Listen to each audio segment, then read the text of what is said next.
Primera cosa, en el calendario de la clase de cada uno de ustedes dice que examen número 1 será el martes 19 de marzo. No estoy seguro que tendremos examen número 1 el martes. Depende, por ejemplo, esta noche nosotros vamos a estar en la aplicación de la salvación. Si es que mañana de alguna forma decido cubrir la seguridad del creyente y que es el Evangelio, entonces tendrán examen número 1 el martes. Y les voy a decir entonces mañana en la clase mañana. Probablemente no. Probablemente tendrán el examen el miércoles después del culto. Pero mañana, en la clase mañana, por lo menos al fin de la clase, sabremos por seguro si hemos podido cubrir las dos cosas. Pero realmente no quiero, especialmente cuando estamos hablando de la seguridad del creyente, no quiero cubrir ese tema rápidamente, sino quiero tomar la clase entera probablemente, entonces que no van a tener examen número 1 el 19, sino el 20. Pero seguramente, si no es el 19, será el 20. Más allá que el 20 no, seguramente no. Ok, entonces ahora esta noche, primero quiero hacer un poquito de un repaso de donde hemos estado, porque hemos estado estudiando la soteriología, que es la doctrina de salvación. ¿Qué hemos entendido, qué hemos aprendido acerca de la salvación hasta ahora? Las razones por las cuales Dios quiso salvar a pecadores en primer lugar. Habíamos aprendido esas 3 razones. También hemos estudiado y hemos visto que la base o la condición necesaria para salvación, tanto en el Antiguo Testamento como en el Nuevo Testamento, entonces desde Adán hasta nosotros y hasta el fin de esta dispensación también, y aún en la dispensación que sigue. ¿Cuál es la dispensación que sigue esta? Realmente antes del milenio hay 7 años más de la dispensación de Israel, porque termina en los 7 años de la gran tribulación, que Dios está tratando con Israel de nuevo, y después el milenio, los 1000 años del milenio, y aún así en esa dispensación salvación será por fe. La condición para salvación será por gracia, por medio de la fe. Nadie nunca estará o fue o es salva por nada más que por gracia, por medio de la fe.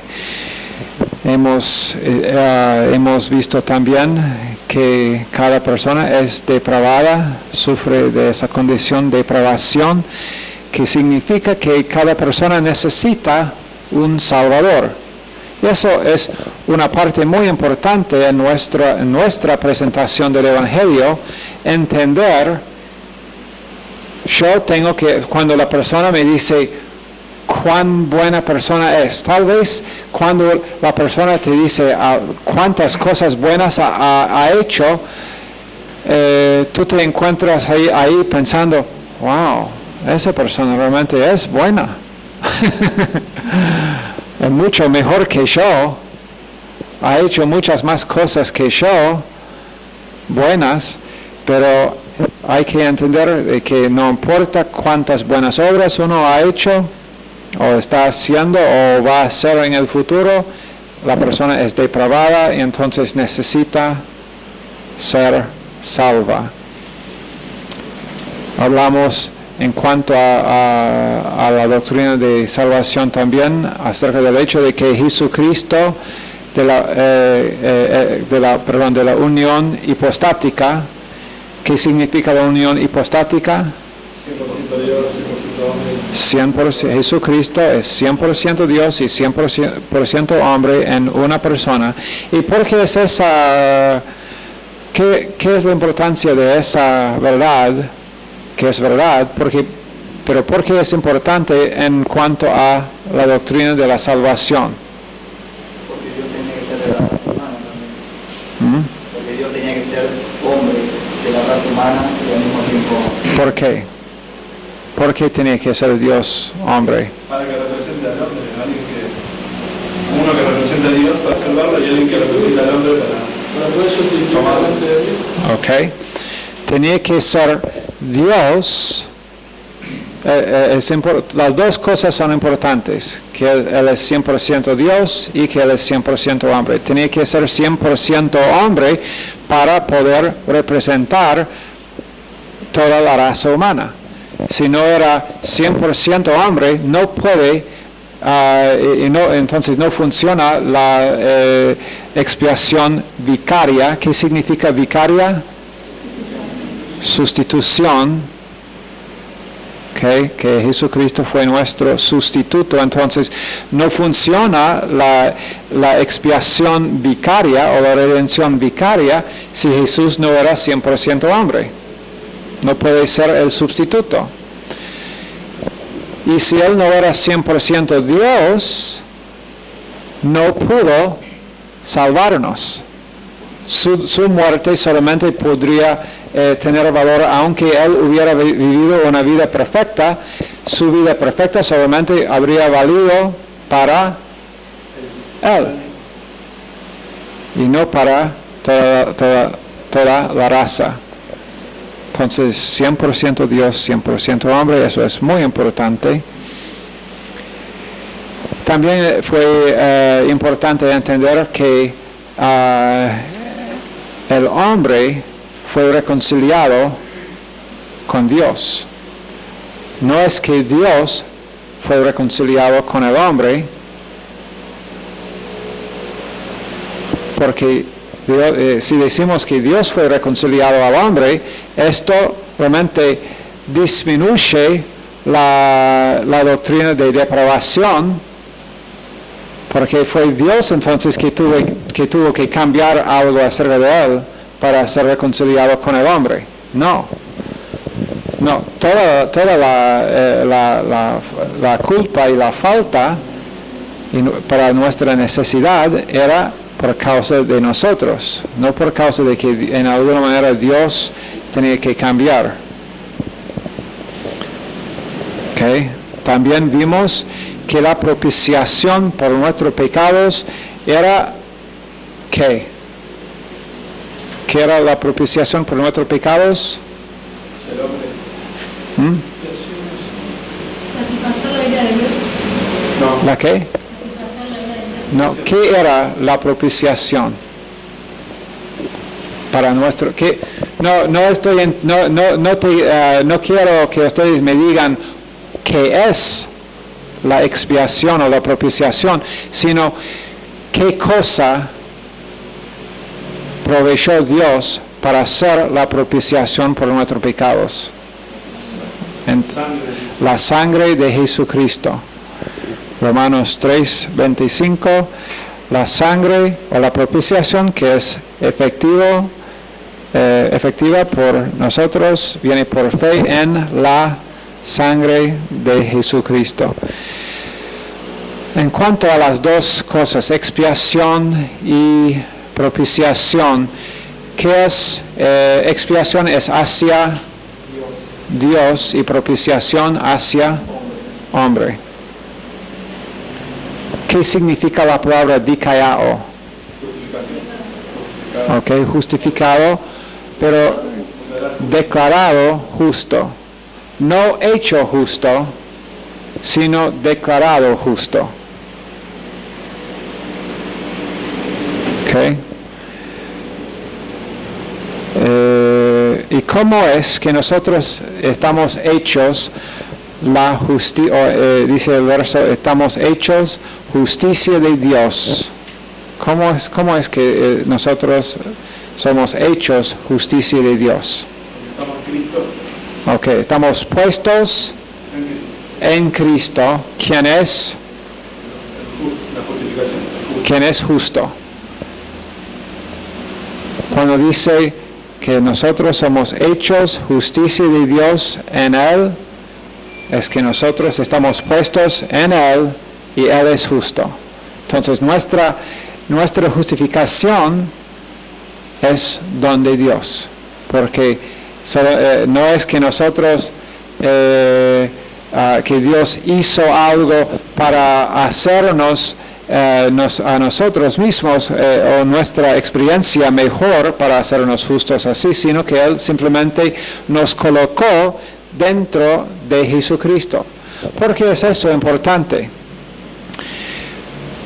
Porque cuando tú o yo, cuando nosotros en nuestra experiencia fracasamos, cuando recién hemos fracasado y cuando recién hemos aún adelante de otras personas, y siempre estamos adelante de Dios, y nosotros mismos, pero cuando yo he fracasado recién, es importante para mí saber que yo soy justo no por causa de algo en mí, sino que yo todavía, cuando yo he fracasado, estoy todavía en Cristo.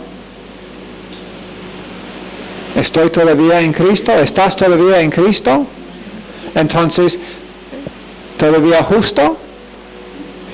Sí, porque estás en Cristo, quien siempre es justo. ¿Será Cristo en algún momento no justo?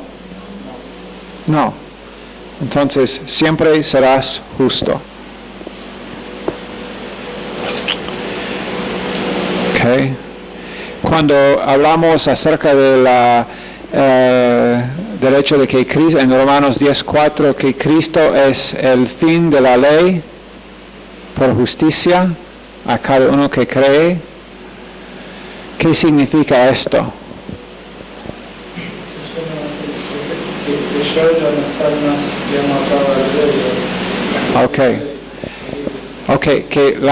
Entonces no está hablando, de nuevo, no está hablando del momento de la cruz histórica, sino que en la vida de cualquier persona, en el Antiguo Testamento o en el Nuevo Testamento, ahora o en el caso de Abraham, cuando Abraham puso su fe en el Mesías que iba a venir, en ese momento, para él, Cristo fue fin de la ley. Aunque Abraham no tuvo la ley, entonces, cuando dice esto, no está hablando de la ley de Moisés. Está hablando de cualquier ley para justificación, cualquier mandamiento para justificarse a sí mismo, porque cuando uno usa cualquier mandamiento así para justificarse, eso es lo que está hablando Gálatas en cuanto a la otra manera, a la manera de vivir de la ley, que viene de la esclava, del viejo pacto.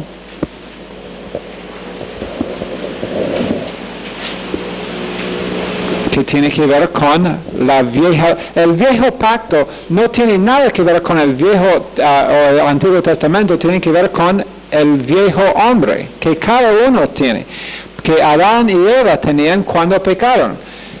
En ese momento, en adelante, tenían ellos una naturaleza pecaminosa y cada uno de sus herederos, cada uno de las personas que comenzaron con ellos, con su familia, y después hasta ahora, cada uno tiene el hombre viejo, la naturaleza pecaminosa.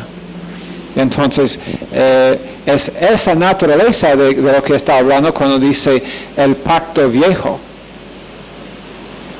no el Antiguo Testamento, y no la ley mosaica, porque Abraham no tuvo la ley mosaica, ni nadie antes de Moisés, obviamente. Ok. Entonces, pero en el momento de poner confianza en Jesucristo, ya la ley no es el estándar para justificación. Antes sí, antes de aceptar a Jesucristo, la ley, cualquier mandamiento que una persona intenta obedecer para justificarse, es su estándar para justificación. Y Dios va a usar ese estándar. Y decir, bueno, tú elegiste no recibir el don de salvación por medio de solamente poner tu fe en Jesucristo, decidiste no hacerlo, entonces, bueno, tú nunca saliste de no estar bajo esa ley. Entonces vamos a ver si tú perfectamente, en todo momento, si tú nunca aún tuviste un pensamiento malo, bien. Bueno, obviamente nadie por la ley es justificado. Ok. Lo que hizo la redención o la expiación, cuando la verdad es que expiación y redención muchas veces podemos nosotros usar como sinónimos. Cuando, o qué hizo la redención o la expiación acerca del mundo, es que el mundo antes de o sin la expiación de Jesucristo, el mundo era, ¿cuál era la palabra? ¿Insalvable o no salvable? ¿Esa es una palabra? Las dos. Insalvable. Las dos. Ok. No sé, nadie en el mundo se pudo salvar sin la expiación, sin redención. Lo que hizo la redención entonces es que cambió esa situación de ser imposible ser salvo para ser salvo no, sino salvable o la posibilidad de ser salvo. Eso es lo que hizo expiación, redención. El mundo, podemos, y cualquier persona en el mundo puede ser salva por causa de redención. ¿Ok? Hablamos también del hecho de que ¿quién era el hombre predestinado? Jesús, el hombre predestinado a venir, predestinado a morir, predestinado a en su muerte, hacer todas las cosas que ya hemos mencionado ahora en los últimos 30 minutos o 25 minutos. Esas cosas para él él fue predestinado a derramar su sangre, fue predestinado a hacer la expiación por nuestros pecados. Y después Dios decidió imputar a todos nosotros, a cualquier persona que cree, todos los beneficios de lo que hizo Jesús, de la salvación de Jesucristo. La persona no es predestinada, sino que lo que es predestinado es que cualquier persona que pone fe en Jesús tendrá los beneficios. ¿Cómo se llama la cosa o el atributo de Dios que significa que Él tenía o sabía Él de antemano quienes iban a responder positivamente? no omnisciencia, específicamente presciencia. Dios en su presciencia, que es parte de su omnisciencia, pero Dios en su presciencia sabía de antemano. Y entonces, basado en su presciencia, es ¿qué doctrina? Elección. Elección basada en la presencia de Dios.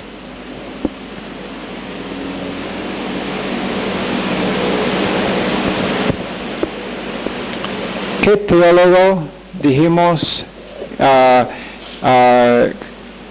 tenía un sistema? Él era holandés, creo. Cree que una persona puede elegir ser salvo, cree que una persona puede ser salvo y después perder su salvación. ¿Cómo se llama ese teólogo? Arminio. ¿Y cómo se llama su sistema de pensamiento? Arminianismo. Arminio fue su nombre. Arminianismo es... ¿Qué pasa? ¿Todo bien? Ok. Ok. No te caigas, Michelle. ¿Estás bien allá? Sí, si yo veo, ya perdiste tu zapato. Necesitas pies más grandes, me parece. Vamos a ver lo que podemos hacer después para estirar los pies de Michelle. Ok, bueno, entonces la aplicación esta noche de la salvación.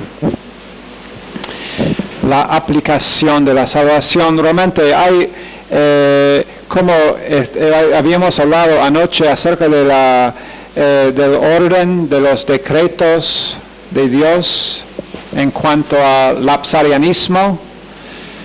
Hay otro argumento acerca del orden de algunos eventos, convicción, 4 eventos, convicción para salvación, convicción, llamamiento, regeneración y fe. Y hay muchos teólogos que quieren poner esos 4 eventos en una orden: convicción, llamamiento, regeneración, fe. Me gusta lo que dice el señor Ryrie. Él dice, como la cuestión del orden de los decretos en el lapsarianismo, el orden salutis en realidad contribuye poco en sustancia. Entonces no vamos a pasar tiempo discutiendo en qué hizo Dios primero. ¿Te llamó primero o te convenció primero? No vamos a discutir esto, sino lo que él dice es, en vez de intentar establecer un orden, es más útil notar que ministerios son solamente de Dios. Por ejemplo, el llamamiento y la regeneración son de Dios. Nosotros no podemos hacer el llamamiento. Uno no puede decidir, bueno, yo quiero ser llamado. Sería como en el caso de alguien que quiere recibir una llamada de teléfono. Se sienta allí por el teléfono y dice, ¡suena! No funciona. Dios llama y Dios hace la regeneración. Y hay otros ministerios que también involucran el hombre, por ejemplo, convicción y conversión. Ahora, en cuanto a salvación, conversión no tiene que ver. Conversión viene después. Vamos a hablar de la diferencia entre convicción y salvación y después conversión. Conversión es acerca del tema de santificación progresivo. Después de ser salvo, Dios va con el proceso de conversión de una persona.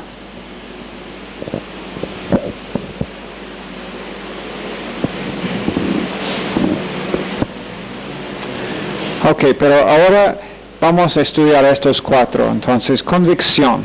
Brevemente vamos a cubrir estos cuatro en la aplicación de la salvación. Entonces, ¿qué significa la salvación en nuestras vidas?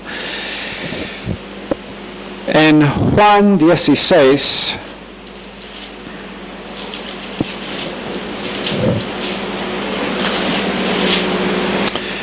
Juan 16 y verso 8, dice, y cuando Él venga, convencerá al mundo de pecado, de justicia y de juicio. De pecado por cuanto no creen en mí, de justicia por cuanto voy al Padre y no me veréis más. Y de juicio por cuanto el príncipe de este mundo ha sido ya juzgado. Aquí vemos varias cosas. Primero, ¿de quién está hablando Jesucristo acá en esta porción? Cuando dice, cuando Él venga, el Espíritu Santo. Hay que solamente leer algunos versos o antes y vemos de verso 4b hasta en versos 5, 6 y 7 vemos obviamente que Él está hablando del Espíritu Santo. Entonces, la obra de convicción es de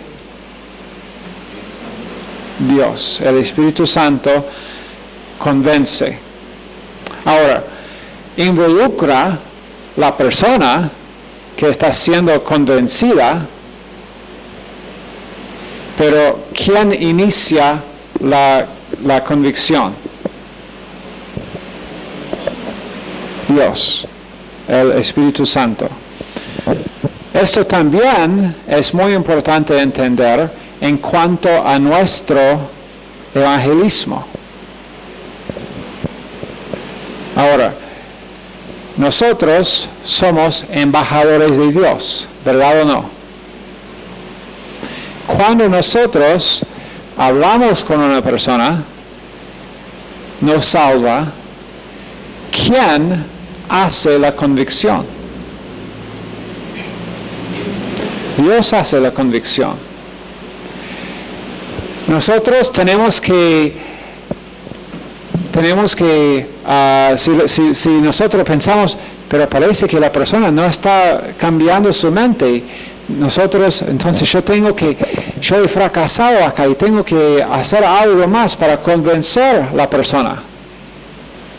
No, porque yo no puedo convencer a nadie. Yo puedo ser usado por Dios. Y la verdad es que eso es lo que pasa. Si un creyente intenta convencer e insiste intentar lo más que pueda para convencer a una persona no salva, en vez de convencer a esa persona, adivina qué hace. En vez de convencer a esa persona, el creyente condena. Siempre pasa vez tras vez tras vez. Si uno insiste en que, bueno, no, pero yo voy a convencerlo, después lo que pasa es que tú lo vas a condenar. Entonces, en ese momento, en vez de ser embajador de Dios, ¿de quién sos embajador? De Satanás. Evangelizando. Embajador de Satanás.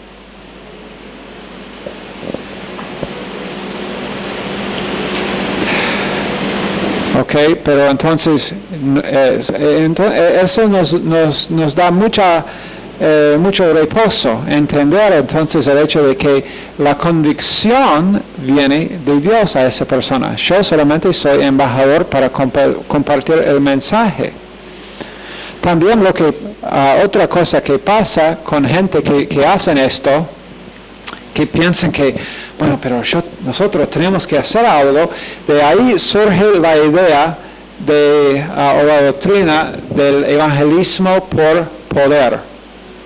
Evangelismo por poder. O no sé si así se llama exactamente acá.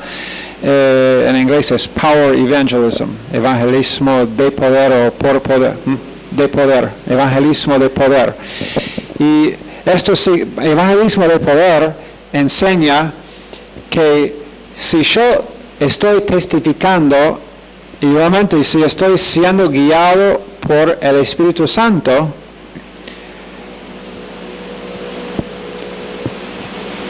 mi evangelismo será acompañado por o con demostraciones de poder, señales, maravillas, sanidades físicas, nuevos dientes de plata,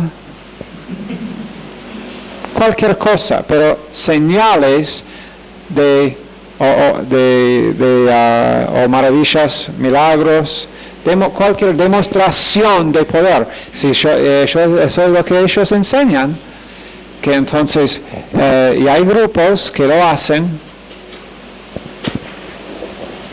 hay movimientos que todavía están en existencia, que siguen compartiendo. En algunos lugares ese movimiento está todavía en crecimiento. Pero viene de la idea de que yo soy el que tiene que convencer. Pero es muy entonces necesario, dice que el Espíritu Santo es el que convencerá al mundo de pecado. También de justicia y también de juicio.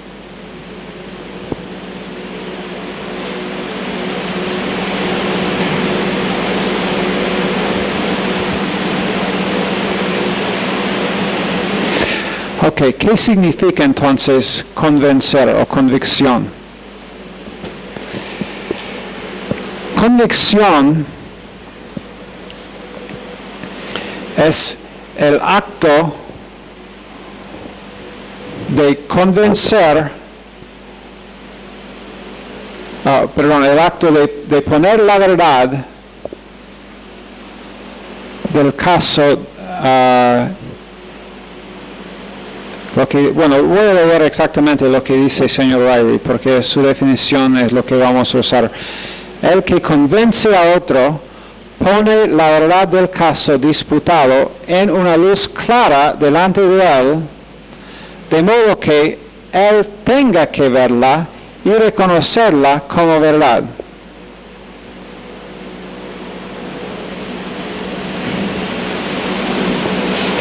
No significa que él tiene que aceptar la verdad, significa que él tiene que reconocer, convencer, significa que él tiene que reconocer que es la verdad. Ahora, de nuevo, tú no puedes hacer esto. Yo no puedo hacer esto. Esto solamente puede ser hecho por el Espíritu Santo, porque el Espíritu Santo sobrenaturalmente puede testificar a la conciencia de esa persona de la veracidad de lo que tú o yo estamos diciendo. ¿Entienden? Yo puedo presentar las cosas claramente, pero yo no puedo hacer que la persona, que esas cosas están absolutas, que la persona llegue al conocimiento de que son verdaderas. Sí.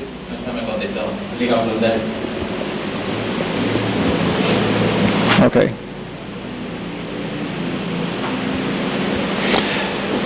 Ok, entonces, ¿Quiénes son convencidos? En cuanto a estos versos que vemos acá. Cuando el Espíritu Santo venga, convencerá, ¿quiénes? Al mundo.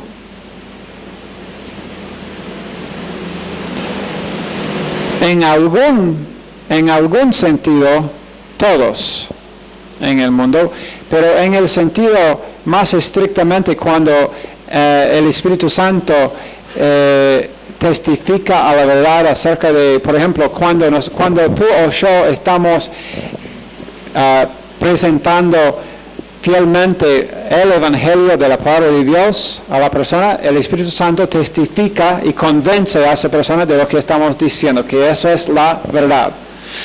Pero en muchos casos, una persona, como hemos dicho antes, cuando, por ejemplo, en Romanos 1, Romanos 2, si una persona rechaza a Dios, rechaza el reconocimiento de Dios, de que Dios existe por medio de la creación, y la persona simplemente rechaza a ese nivel, Dios no está obligado a presentarle el Evangelio. Ahora, en este momento, Dios, el Espíritu Santo, está convenciéndole a esa persona de que por medio de la creación, que Dios existe, pero no está convenciéndole acerca del hecho de que Jesucristo murió por sus pecados.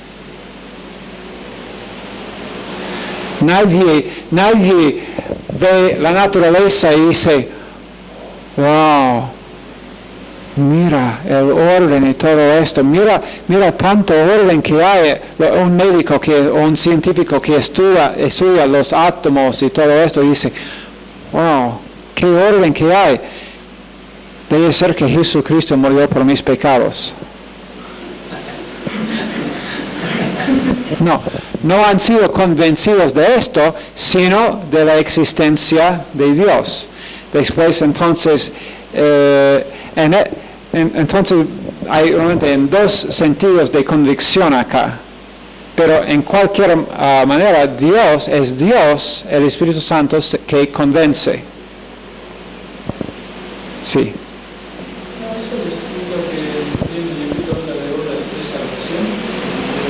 Presalvación, una persona, sí, esto podría tener, por ejemplo, una persona que ve en la naturaleza. Muchos misioneros, para responderte, muchos misioneros han tenido esta experiencia y han escrito de esta experiencia, que fue a cierto lugar y en ese lugar hubo un tribu. Y en el tribu, tal vez él va y aprende el idioma y todo, pasa años allá, pero uno viene y escucha y después acepta el Evangelio y es salvo. Y en muchos casos esa persona dice, yo he estado no conforme con nuestro sistema de pensar hace ya tiempo. Yo estaba convencido de que en la existencia de un Dios que no es el sistema de religión que nosotros tenemos, y sabía que ese Dios iba a ser como tú me estás explicando, pero no sabía su nombre, no le conocía, pero entonces, porque esa persona aunque podría haber sido solamente una persona en el tribu, pero Dios cuando vio y Dios en presencia también sabía que esa persona iba a responder positivamente, entonces envió el misionero para predicarle el Evangelio y entonces ahí ser convencido, pero ya estaba como decís, como fe presalvación, que había visto, tiene que ser un Dios, pero el hecho de saber que tiene que ser un Dios no es fe salvífica, sino una fe que no tiene todavía el objeto. Ok, Después, como hemos dicho, ¿de qué son convencidos en estos versos? De pecado, de justicia y de juicio. Y lo que el señor Riley nos explica muy bien. El orden es lógico acá. Dice, por ejemplo, el hombre tiene que ver, esto está en página 370, el hombre tiene que ver su estado de pecado primero, después tener prueba de la justicia que el Salvador provee y que se le recuerde que si rehúsa recibir a ese Salvador, encara condenación segura. Entonces, pecado, justicia y juicio. Primero,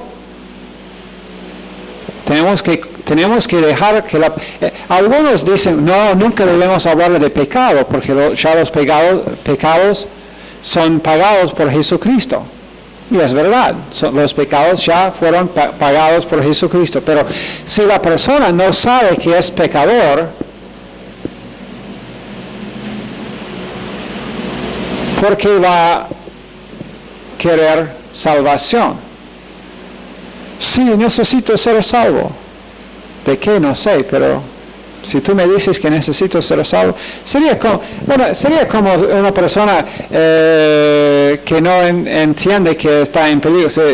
Una persona que está en una casa y la casa está en llamas, pero está en llamas en ese lado, pero donde está él no sabe. Está en peligro, corre un grave peligro, pero él no sabe. Y si uno dice, tal vez él está en el segundo piso, pero tú puedes ver claramente que él no tiene escape para atrás, y tú dices a él, salta, salta. Sí, claro. ¿Por qué? Porque no sabe. Entonces tiene que saber primero, mira, pero tu casa está en llamas, hay un fuego grande que está viniendo a donde tú estás. El primer piso ya no existe. Y pronto el segundo piso va a estar donde estaba el primer piso. Entonces, salta. Y después, ¡oh! Y después, sí, tiene ganas de saltar. Pero antes, cuando él no sabía nada, no va a saltar, y hay gente a los cuales nosotros hablamos que no saben que son perdidos. No saben que entonces tiene que tener conocimiento de su estado de pecado. Y después tener prueba de la justicia que el Salvador provee. Y después entender que la decisión de no recibir tiene resultados muy malos. ¿Están entendiendo ese proceso? Sí, soy pecador. Cuando tú tienes a una persona ahí que ya entiende que es pecador, bien, ahí después de la convicción, esa persona ya tiene la convicción de que es pecador y que necesita salvación. Ahora esa persona está lista para el Evangelio, las buenas nuevas. Cuando si necesito y no puedo salvarme a mí mismo. Oh, qué lindo. Jesucristo vino acá no para condenarte en donde estás, sino para salvarte, para darte un escape, para que seas salvo. Por eso vino Jesús. Jesús no vino para condenarte, Jesús vino por amor. Dios te amó, tanto amó Dios al mundo que dio a su Hijo unigénito. Por tanto Dios te amó para salvarte entonces. Entonces esa es la justicia de Dios, y después juicio si decides quedar donde estás. ¿Ok?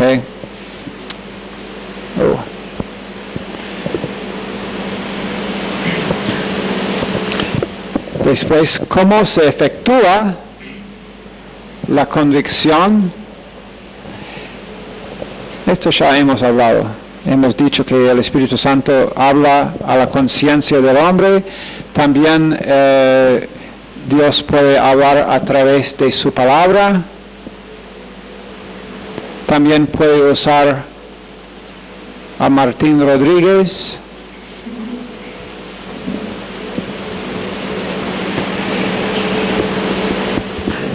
Pero la convicción es de Él. Ok. Obviamente el martes no tendremos ese examen, porque solamente hoy cubrimos